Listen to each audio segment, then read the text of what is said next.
Oi, Artanis. E aí, tudo bom? Tudo bom, meu bem? Gente, agora a próxima palestra agora vai ser com o Artanis, que vai falar sobre subconsciente na feitiçaria. É contigo, meu bem. Valeu. Opa, peraí. Alô? Bom, pessoal, eu espero que vocês estejam me ouvindo bem, tá?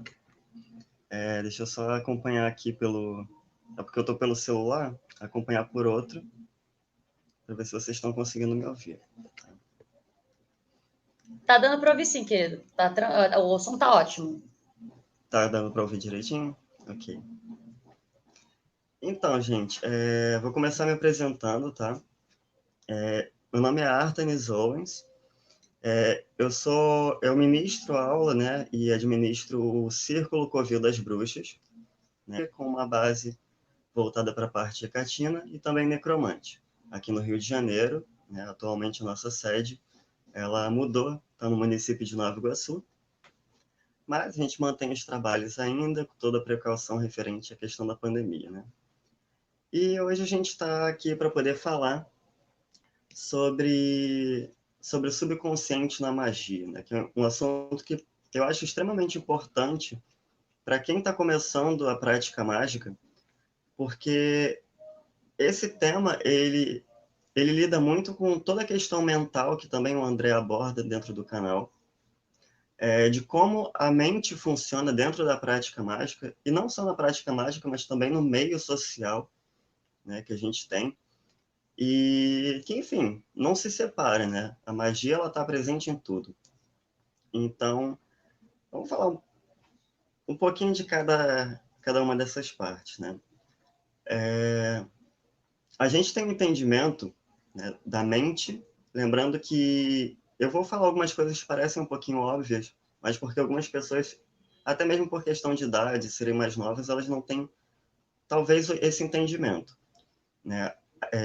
A mente, ela é uma parte imaterial do corpo, né? Também estudada aqui no Covil, a gente leva muito também pela parte da teosofia, dos sete corpos, né? A questão do corpo mental superior, corpo mental inferior. Enfim, ela é uma parte material a qual tem correspondência no nosso cérebro, né? Então, a ciência ela não conseguiu ainda comprovar o que é a mente, né? Provavelmente pelo fato de não ser uma questão física, mas através de inúmeros estudos e áreas ao longo do tempo, tem sido feito uma espécie de mapeamento para entender esse comportamento da mente. Nisso a gente tem a psicanálise, a psicologia, psiquiatria e outros meios aí ligados a esse ramo mental, né?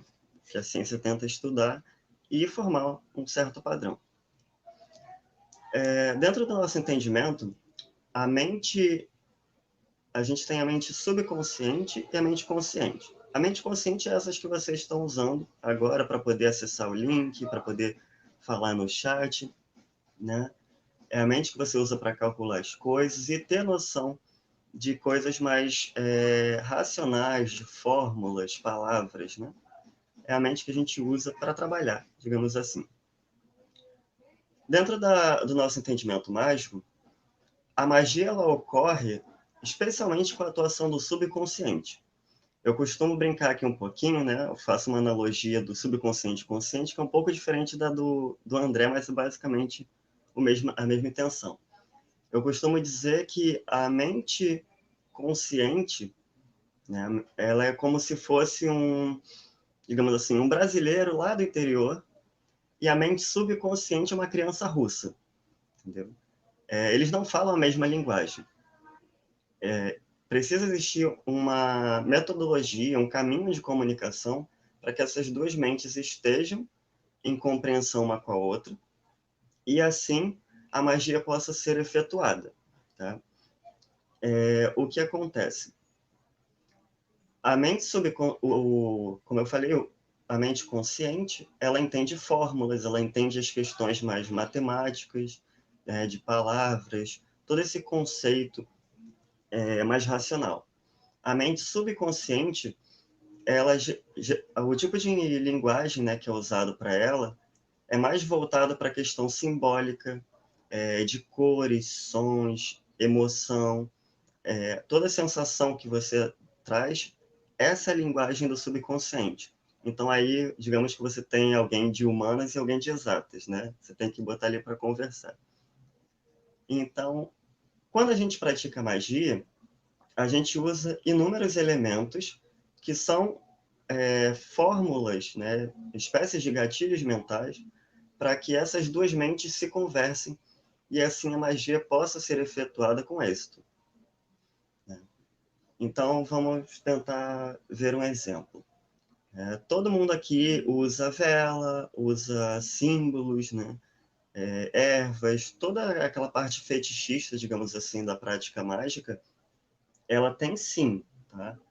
O intento mágico por trás, mas especialmente ela possui uma intenção mental, seja a moda gatilho ou um certo placebo.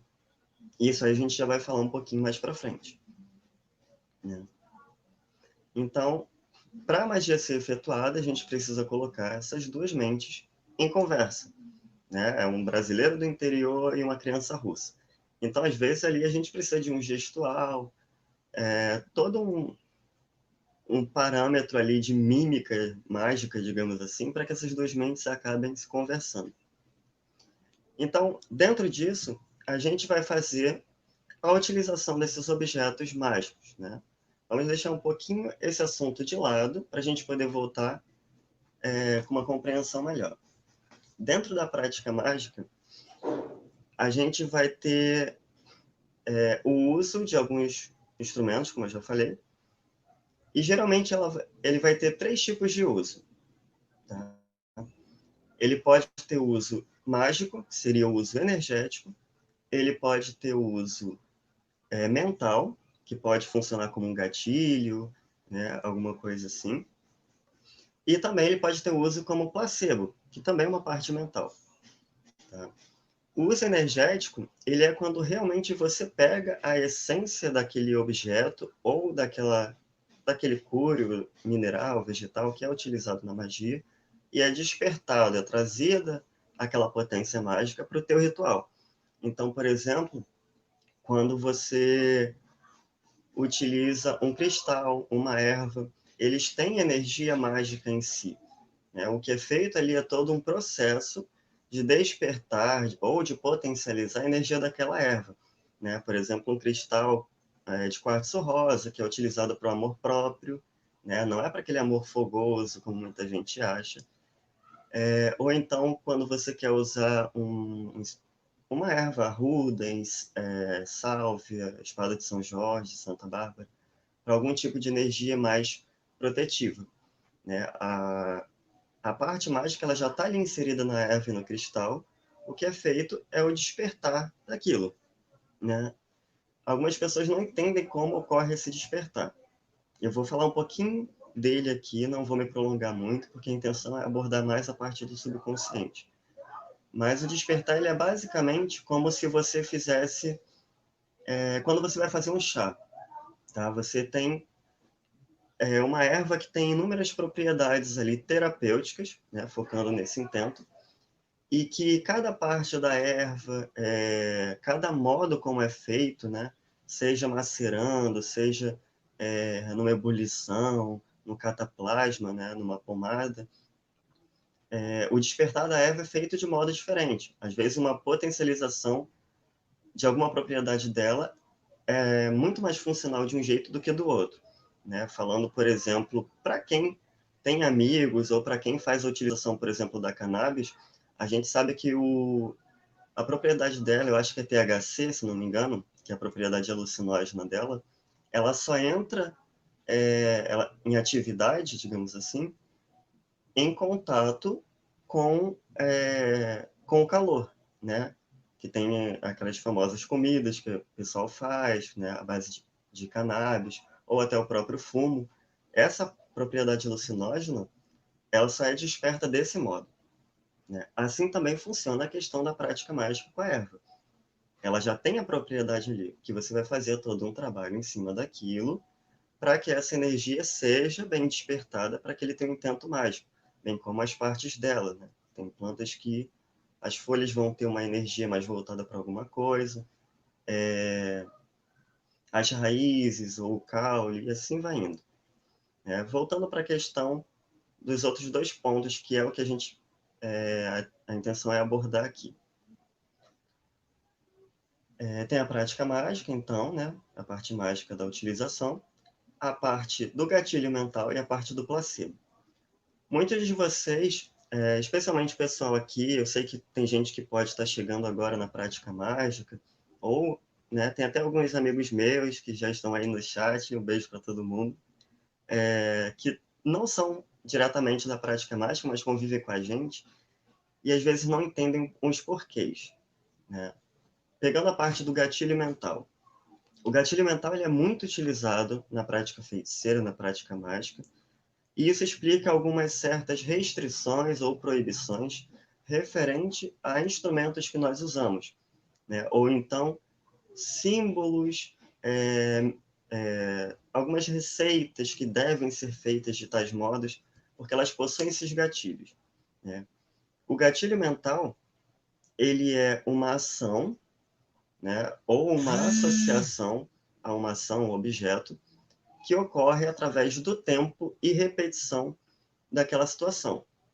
Então, por exemplo, se todas as vezes que alguém te dá uma flor, ela está se declarando ali emocionalmente, né, de modo romântico, a tendência é que toda vez que você veja as flores ou que você receba as flores, aquela mesma emoção, ela continue ali fluindo, ela seja despertada em você, né? A emoção de romantismo, de amor, de carinho. Então, por isso que geralmente quando as pessoas dão, seja para mãe, para namorado, namorada, alguma flor, a pessoa se sente amada, ela fica contente porque é gerado um gatilho, né, de associação daquele objeto, né, daquelas rosas, das flores, com aquele tipo de emoção ou com aquela mensagem que quer ser passada. Assim também funciona na magia, tá? A gente vai ver algumas receitinhas em muitos livros, né? Eu vi inúmeras vezes ao longo do tempo, e que visam a... desculpa, gente, me atrapalha um pouquinho que eu estou acompanhando por dois celulares aqui. Que visam o trabalho, o condicionamento da tua mente subconsciente para que a atuação mágica seja um pouquinho mais rápida, né? Então, por exemplo, muitos de vocês que já leram, né, algum livro referente à magia, à bruxaria ou Wicca, vocês já podem ter visto uma fórmula de que quando você faz, por exemplo, você vai mexer no caldeirão, fazer alguma poção, algo do tipo, ou até mesmo o traçado do círculo mágico, né, para quem já entende como funciona. Geralmente é dito que você deve traçar o círculo ou a utilização do caldeirão em sentido horário, né? Eu vou fazer aqui anti-horário para mim porque está mudada a câmera. Você faz em sentido horário para a criação, seja em espiral ou círculo. E você vai fazer anti-horário, uma espiral ou círculo ali, seja mexendo o caldeirão ou o traçado do círculo mágico, né? O anti-horário para a questão de banimento, de destruição, né? Em realidade, tem diferença mágica somente na movimentação? Não, tá? Deixando claro que aqui é o nosso ponto de vista, é o que a gente aprende no Covil. Se a sua tradição diz que tem, então ela está certa, né? Cada um com o seu. Mas não teria a diferença entre o anti-horário e o horário. O que tem ali é um condicionamento energético para que a tua mente ela vá associando rituais de criação toda vez que você faz aquele movimento horário, que você traça o círculo, ou mexe no caldeirão, e rituais de banimento ou de destruição, né, de algum cunho de afastamento, quando você faz a utilização no sentido anti-horário. Tá? Então, lembrando dessa informação, porque a gente vai usar também. Outra coisa que vocês também já devem ter visto, né? Questão de indumentária mágica. Capa, varinha, caldeirão, qualquer coisa que a gente use dentro da prática da bruxaria. Um dos cuidados que é dito é que esses objetos eles não sejam emprestados. Isso, a diferença é o julgamento que nós fazemos.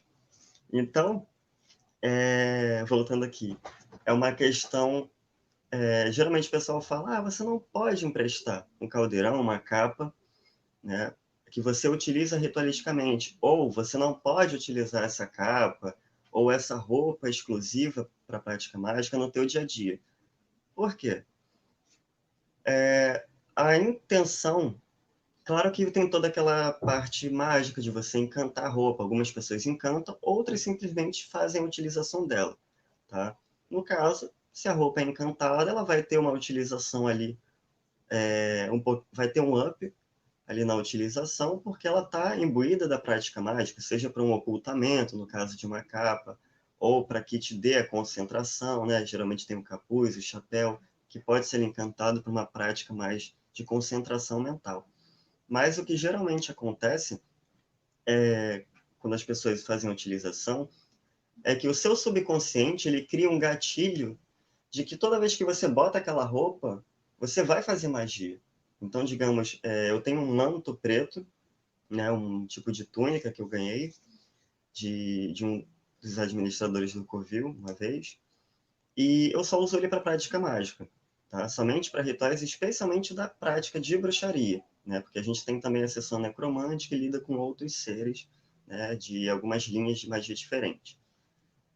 E toda vez que eu faço essa utilização, né, desse manto nessa prática de bruxaria e tudo mais, o meu subconsciente automaticamente, vou falar de um modo um pouquinho mais vulgar, mais chulo, automaticamente quando ele vê, né, percebe que eu estou colocando aquela indumentária, que eu estou pegando a varinha ou colocando o chapéu, que é somente utilizado para prática mágica, basicamente o que ele pensa é, olha, está na hora da gente se preparar para magia, né? Então, todo mundo tem aquele preparo prévio, né? Fazer meditação, visualização, se concentrar, tudo mais, é essencial, sim, para você deixar um pouquinho as coisas de fora e se concentrar naquele intento que é feito.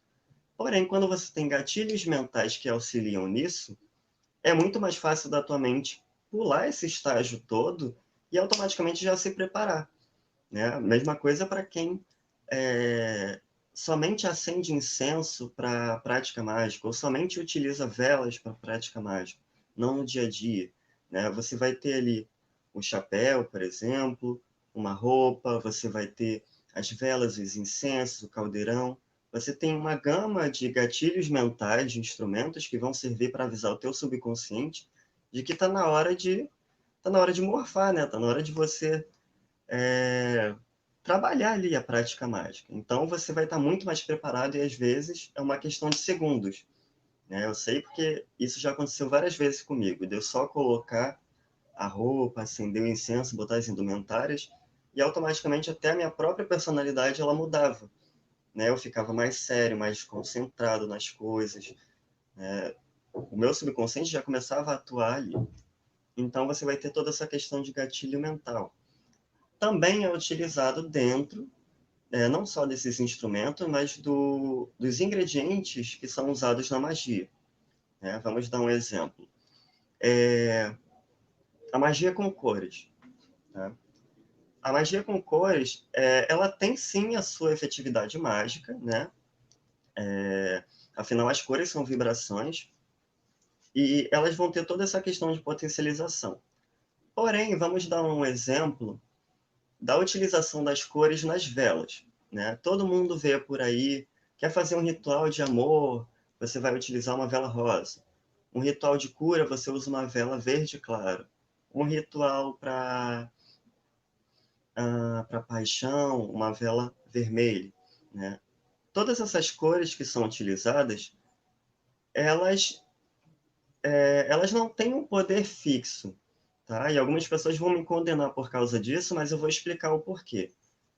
elas não vão ter um poder fixo. O fato de você usar o vermelho para guerra ou para paixão não significa que o vermelho só sirva para isso, né? Vamos pegar um exemplo ali. Quem for dessa tradição pode me corrigir se eu estiver errado, mas a gente aqui utiliza muito para rituais de banimento, de quebra, as velas pretas, né? Geralmente são as mais utilizadas para esse tipo de ritual de afastamento, para você anular algum tipo de energia.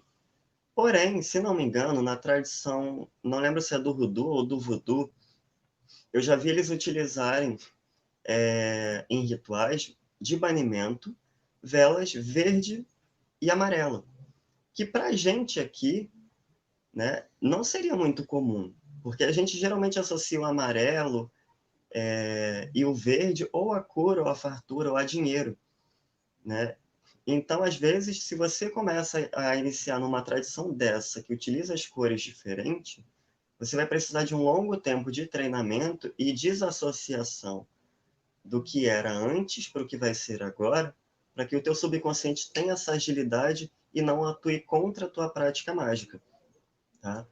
Porque todas essas cores a gente pega, que a gente entende hoje em dia de vela, né? Elas são fixadas na nossa mente desde que a gente é pequeno, né? Você desenha ali um coraçãozinho quando você é criança, pinta de rosa, né? A gente vai, algumas pessoas, especialmente de áreas mais quentes, né? Tem um céu azul, aí é sinônimo de ir à praia no final de semana, né? O pessoal vai se divertir, vai para um churrasco, associa uma questão mais alegre, né? A parte mais verde, verde claro, que é utilizado muito em alguns hospitais para se referir à cura, ou branco para tranquilizar, representa a paz, né? Tem aquela coisa da pomba branca da paz, ou a cor de Oxalá. Então, são informações que são impostas para a gente ao longo do tempo e que o nosso subconsciente vai assimilando. E não é tão fácil assim você quebrar essa regrinha dele, né? Porque ele é como uma criança. A criança ela está na fase da esponja. O que ela aprende ali acaba sendo certo para ela. E você chegar e falar que não é um pouquinho complicado e vai levar um tempo. Então, voltando para a intenção original, né, dessa questão, a gente já pega também a questão do gatilho e também um pouquinho do placebo, mas eu vou tentar ainda separar, tá? Então, o uso das cores das velas, eles vão servir muito, não só das velas, né? As cores de modo geral ali na magia, eles vão servir muito para uma questão de gatilho mental, né? Vou voltar um pouquinho ao que a gente tinha falado. Você pegou, foi fazer um ritual ali. Colocou o seu manto negro, colocou ali o seu caldeirão, sua indumentária, né? Já está utilizando os gatilhos para que o teu subconsciente pare e pense, olha, está na hora da gente fazer magia. Então, já começa todo o preparo, uma modificação energética e mental ali que é feita, né? E ali você tem um traçado mágico. Digamos que na sua tradição, você aprendeu que o traçado em sentido horário, ele representa a criação de alguma coisa, tá? Então, teu subconsciente já se preparou com a indumentária para a prática mágica e já está com todo o sentido de que aquela magia que vai acontecer ali é para ser uma energia de criação, né? Porque você está rodando esse sentido horário, está chamando os quadrantes, ou fazendo ali o seu ritual, mexendo o caldeirão em sentido horário. Então ela sabe que, teu subconsciente sabe que você tem que fazer magia e que é para uma questão de criação. Ali no meio, ele vai ver, por exemplo, enfeitado o local, até mesmo para o intento da prática mágica, as cores associadas, por exemplo, ao intento de amor, de carinho, né? Ou de sensualidade. Então, digamos, por exemplo, o ritual de amor próprio que a gente faz com Afrodite e Hecate aqui anualmente, né? São colocadas 3 velas em triângulos, uma delas representando a cor azul, azul claro, né? Um pouquinho anil, mas ainda assim um azul claro, que representa para nós a tranquilidade, né? A calmaria, a harmonia e a parte da amizade. é colocada a vela rosa, que já é um símbolo de amor ali, aquela cor, né? Um amor mais carinhoso, mais romântico. E o vermelho que representa o fogo, que representa a parte sexual, que representa a sensualidade, né? Então, digamos que dentro desse ritual, né, o meu subconsciente já sabe que eu tenho que fazer magia, já sabe que é para criar uma energia, e através daqueles gatilhos ali de cores, ele já sabe qual tipo de energia que vai ter que ser criado, que é uma energia mais voltada para a questão de amor, né, de sensualidade, mais voltada para você. Inclusive, você pode até utilizar, por exemplo, uma foto sua para dar um intento mais claro para o teu subconsciente de que aquele direcionamento é para você. Ou trabalhar a sua visualização para que você veja as energias entrando ali, se fundindo a sua aura, para poder fazer essa diferença. Tá? Então, ali a gente já tem essa questão do gatilho mental. Também vai ser pego a questão do placebo, né? Diferente do que muita gente pode pensar, o placebo, né, a princípio, o que ele é? É quando você tem uma informação sobre algo, de que tem uma certa funcionalidade, mas no fundo ele não tem. A gente já teve, muitos médicos ao longo do tempo já fizeram o estudo dessa questão do placebo, né? Por exemplo, você pegando algumas pessoas, separando em dois grupos, né? E dando a mesma informação para ambos, de que seria feito um experimento e que, através daquele experimento, é dada uma pílula que vai servir para determinada cura, né? Digamos, um grupo ali que tem algum tipo de doença. E metade desse grupo realmente recebeu aquela pílula com toda a propriedade terapêutica para ser feita aquela cura, e metade recebeu uma pílula de açúcar que não tinha efeito nenhum, né, terapêutico. Mas que os resultados foram muito similares, tanto do grupo que tinha quanto do grupo que não tinha. E esse grupo que não recebeu a propriedade terapêutica acabou passando por um efeito, né, chamado efeito placebo, que é justamente quando você tem uma informação que não necessariamente vai funcionar daquele jeito, mas você acredita que sim, logo ela tem uma funcionalidade. Então, isso também ocorre na prática mágica. Tá? Um exemplo disso. O efeito placebo ele não é totalmente descartado dentro da nossa prática. Digamos que alguém vai ali no seu coven ou na tua área de atendimento e decida fazer uma consulta ou algum tipo de trabalho com você, seja a nível mundano, mais profissional, ou a nível magístico, né? E ali a pessoa vai, por exemplo, fazer um ritual.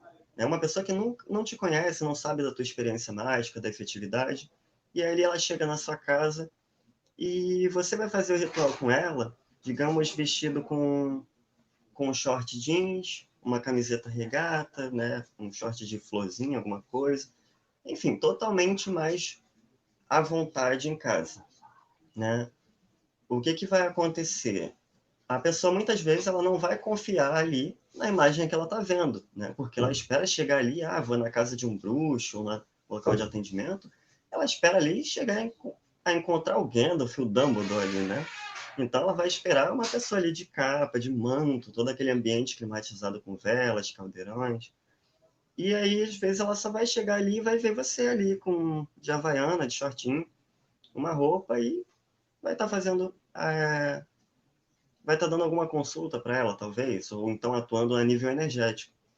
E ali ela vai achar que você não tem tanta experiência, né? Porque não é o que, dentro da crença dela, ela espera que fosse efetivo. Ela não é a imagem que ela estava querendo, ou que ela esperava que fosse acontecer. Então, a tendência é que talvez ela se feche energeticamente para a tua atuação.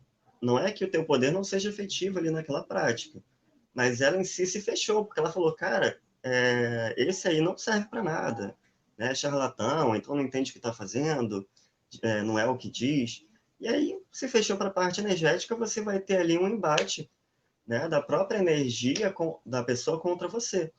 E a magia, ela, óbvio que depende muito da potência mágica, mas boa parte do que é do que acontece na magia requer uma mudança interna. Tanto que todos os procedimentos que a gente faz no Covil, no próprio atendimento no chat, lá na página, a propósito, quem quiser se inscreve lá, né? facebook.com/Covil das Bruxas. Todo procedimento que a gente passa, né?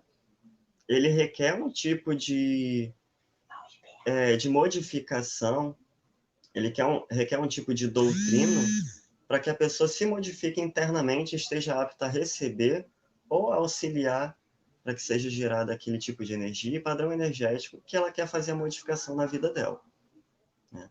Então, o efeito placebo ele é usado desse modo. Um outro exemplo que acontece, né, todo mundo do meio mágico já recebeu aquela pessoa que se autodiagnostica, né? Ela chega para pedir ajuda, mas ela já sabe qual é o problema, ela já sabe qual é a solução, ela sabe o que tem que ser feito, enfim, ela é a bruxa da história, não é você, né? E é igual aquela sua tia, assim, que, sabe, passa receitinha, remédio para todo mundo, ao invés de mandar ir no médico, automedicação. Às vezes a pessoa chega, já aconteceu comigo, de alguém chegar e falar, olha, eu acho que eu tô passando por uma questão de espírito obsessor, né? Ou de espírito obsessor e talvez tenha mandado ali alguma coisa para mim. Eu falei, tá, então a gente vai pegar, vai conversar, eu vou parar para analisar. Fui lá na casa da pessoa, a gente analisou tudo, né? E dentro da análise energética, das conversas que a gente teve, eu percebi que o que acontecia com ela não era uma questão de espírito obsessor, não era uma questão de feitiço mandado. Era simplesmente uma questão de mau hábito que não condizia com aquilo que ela dizia que queria e atraía a situação oposta, que era o que, de fato, a verdadeira vontade dela fazia com que ela atuasse, né? Então, a pessoa cismou, eu falei, olha, não é isso, você precisa de uma reeducação energética para que você esteja apto e vibrando de acordo com aquela parte, com essa parte energética mesmo, com magia, que você quer atrair para a tua vida, né? Em um exemplo básico, se você quer um emprego, você tem que correr atrás, não adianta fazer feitiço. Tem que mandar currículo, entrar em contato, enfim, levantar sua busanfa da poltrona e ir atrás para procurar, porque infelizmente não vai chegar por iFood. E aí, ela cismou que era uma questão de obsessor e que deviam ter mandado alguma coisa para ela. E o que ocorreu ali, né? Não foi uma prática ali cobrada, né? Era uma pessoa que era próxima, mas era muito cabeça dura. E aí eu peguei e falei para ela fazer alguns procedimentos que poderiam gerar uma questão energética, né? E eu digo poderiam porque a pessoa não tinha treinamento, não tinha um contato com a parte mística, espiritual tão efetivo, mas que também, através do efeito placebo, faria com que ela entrasse ali naquela frequência vibratória porque única exclusivamente dependia dela. Então, por exemplo, você vai pegar ali e vai acender uma vela de 7 dias, tá? Para o seu guia, ali, por exemplo, em cima da geladeira, num lugar alto, e pelo menos 5 minutos por dia, 10 minutos por dia, você vai ali acender aquela velinha, se concentrar numa oração, chamar os seus guias, seus mentores espirituais, suas divindades, e pedir para que elas te deem sabedoria e orientação, tá? E ali você apaga a velinha ali com o dedo e de noite refaz o procedimento, ou no próximo dia, e vai fazendo durante um período, né? 7 dias, 21 dias, ou até a vela acabar. Esse tipo de prática que foi passada, ela tem sim um efeito mágico para as pessoas que sabem fazer toda a evocação, né? Que sabem encantar a vela, utilizar o elemento fogo como um portal, e se sintonizar para aquele tipo de entidade, para os seus guardiões. Mas para quem não tem esse tipo de concentração, não tem esse tipo de prática, talvez seja um pouquinho complicado. Porém, nesse caso em que dependia exclusivamente da pessoa mudar seus pensamentos, suas atitudes, acabou sendo efetiva. Por quê? Naquele momento ali que ela se concentrava nos guias dela, nos deuses, nos mentores, ela acreditava na potência de proteção dela, acreditava na sabedoria que de algum local guiava e que ela ali estaria recebendo aquele auxílio. E automaticamente, por acreditar nessa força, né, que estaria acompanhando e modificando a vibração dela, ela começou a modificar a parte mental, né, acreditar que as coisas estão bem, que o que seja lá o que estivesse atuando não teria força e que ela estaria protegida. E a partir dali ela também começou a modificar as suas emoções e suas atitudes frente a coisas da vida, né? Claro, com uma questão de aconselhamento que foi dada ali, né? Então, naquele caso específico, foi utilizado um placebo para ela, né? Não significa que ela teve um contato mágico, né? Mas também não significa que não possa ter ocorrido em algum momento, né? Porque era uma questão que unicamente dependia dela mudar. Ela só era uma pessoa que estava meio down, estava meio para baixo, né? Não queria assumir sua fatia de culpa na vida. E logo colocava a culpa no demônio, colocava a culpa em alguém que lançou magia. E assim ela se tornava uma vítima, né, do seu próprio destino e colocava o poder na mão dos outros.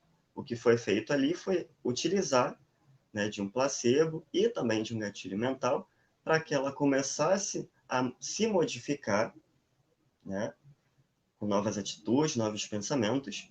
E, a partir dali, sim, começou a questão. Um placebo que se tornou um gatilho mental, que a partir dali foi efetivo para a prática mágica.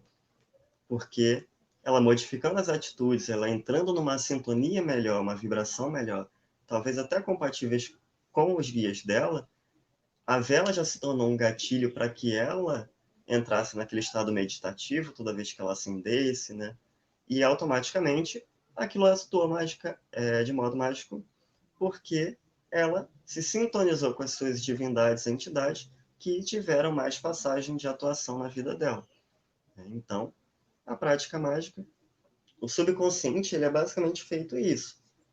Isso também serve para questões de símbolos mágicos, né? Há quem diga que os símbolos em si, ele tem força por si só. Você riscar um pentáculo, um pentagrama, já vai ativar ali algum tipo de energia. Eu acho que não é exatamente assim, tá? Até porque existe a utilização do mesmo símbolo para tradições diferentes, com intuitos diferentes.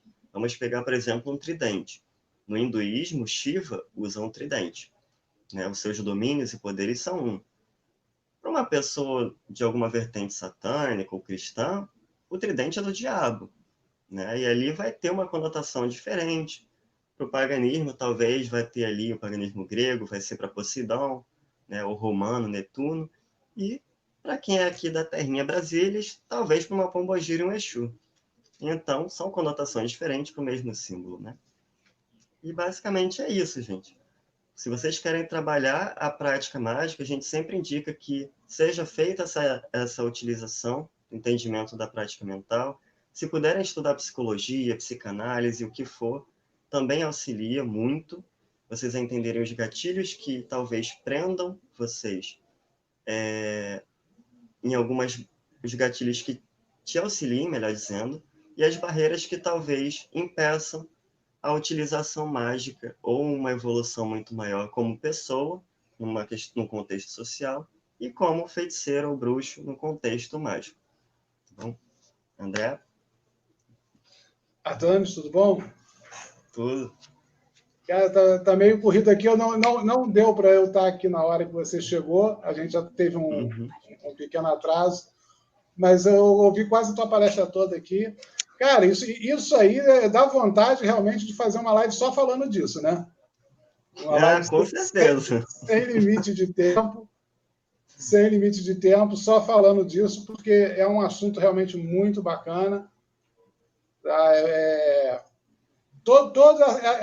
Eu gosto de usar uma expressão para o que você estava começando aí da criança. Eu gosto de chamar o subconsciente de um cachorro. Eu me refiro como um cachorro exatamente por isso. Você mudou de casa, leva o cachorro, não adianta mostrar a escritura, mostrar o contrato de aluguel para ele, que ele vai se sentir fora de casa durante muito tempo. E o nosso subconsciente é um pouco isso também. Exatamente. Adams, valeu. Conseguiu concluir? O pessoal ainda tem alguma pergunta? Isso, se alguém tiver alguma pergunta, né? até mesmo depois da live, se vocês quiserem, como eu falei, Isso, podem entrar lá no... Pode deixar. Pode deixar aqui. De preferência, se for depois da live ou para quem vir gravada, coloca como comentário no vídeo, tá? Porque aí vocês não vão ter mais esse chat. Tá? Ou se já tiver passado, quiser deixar alguma coisa para depois, coloca nos comentários aqui.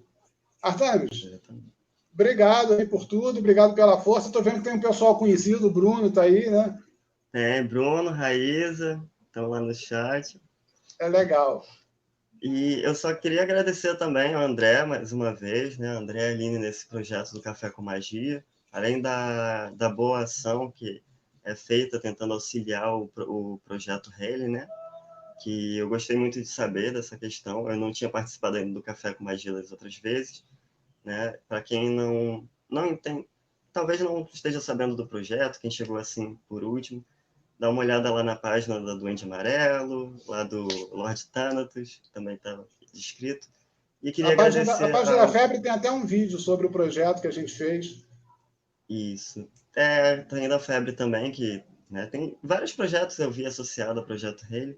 E eu queria agradecer também a oportunidade, mais uma vez, de estar aqui no canal, a gente podendo fazer esse bate-papo que eu adoro sempre fazer. Eu que agradeço, Artanis. Obrigadão aí. Tá, a gente vai se falando de novo, vai se falando mais aí. Ok, então. Uma boa tarde para todo mundo. Valeu, cara. Um abraço.